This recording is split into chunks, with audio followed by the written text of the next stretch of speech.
Hi friends, welcome to part 3 in our 4-part video series on the upcoming election. Now in videos 1 and 2, if you'll remember, we covered what it would take for Vice President Biden and what it would take for President Trump to significantly increase their chances for an election and a re-election come November. Now what we want to turn our attention to is what will a Vice President Biden presidency look like economically and beyond? And what would a second-term President Trump administration and economy look like? So let's focus first on Vice President Biden. We have a number of concerns economically over a President Biden administration. And here are a couple of things that we think could significantly impact both the economy and the markets themselves. Number one would be an overstimulation of the economy. Let me take you back to Nancy Pelosi, the current Speaker of the House's second proposal was nearly 150% greater than the first coronavirus bill. And she wanted to bail out lobbyists and other things. Now, wherever you fall on the aisle is not important. What is important is that we don't have that money. And we are writing checks off of a 0% interest credit card effectively because interest rates are so low. And so what we believe is that a President Biden would closely follow the playbook that we saw the Obama-Biden ticket follow in January of 2009 at the depths of the Great Recession. If you'll remember, what happened was President Obama inherited nearly a double-digit unemployment.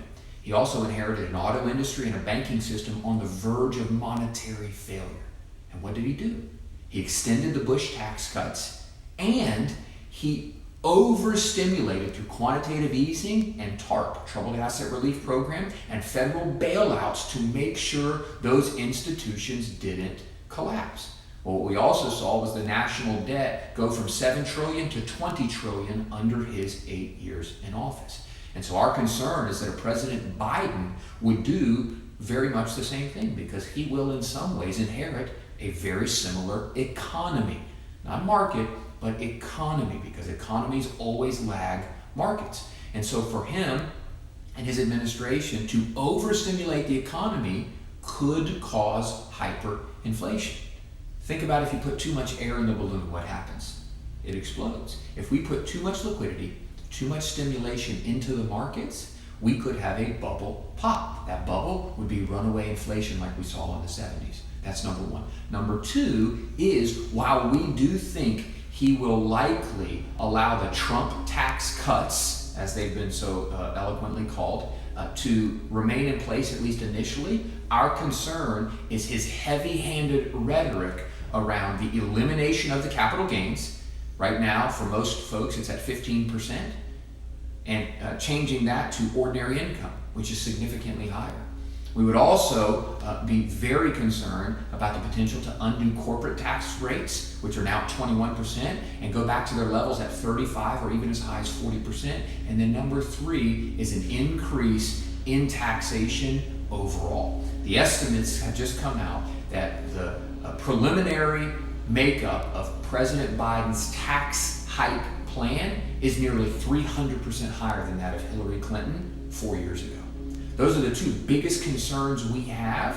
However, keep in mind that even though a potential overstimulation in the markets would lead to hyperinflation, it could also lead to all-time highs in the market. Remember, anything denominated by the dollar bill itself, oil, commodities, real estate, and certainly the stock market. When inflation picks up, those things cost more. What that means, though, is potentially through an overstimulation, through excess liquidity by a Biden administration, we could very likely also reach all-time highs in the markets, but for very different reasons than we saw in February. So while there are some things that we are optimistic about, we also have some pretty deep concerns over the economic and market impacts to a Biden presidency. Thanks for watching. We'll see you next time.